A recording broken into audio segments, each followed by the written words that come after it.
menyambung video saya yang sebelumnya mengenai madu. Ada nggak sih bahayanya madu? Nah, dari penelitian yang ada, untuk anak di bawah 1 tahun sebaiknya tidak diberikan madu dulu.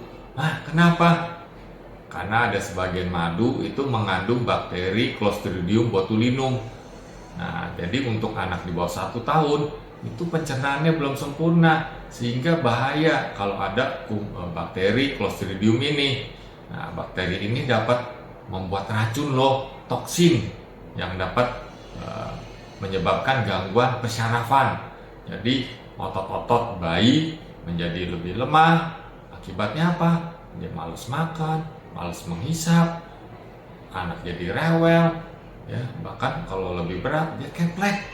Nah, kalau menyerang otot-otot pernafasan, bayi jadi susah bernafas sehingga menyebabkan keadaan emergensi, butuh alat bantu nafas.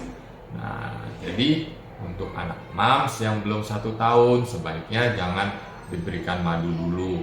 Nah, bagaimana untuk anak di atas 1 tahun? Ya silakan saja berikan madu ya, karena pencernaan anak di bawah 1 tahun sudah lebih bagus. Semoga tips ini dapat bermanfaat. Bye.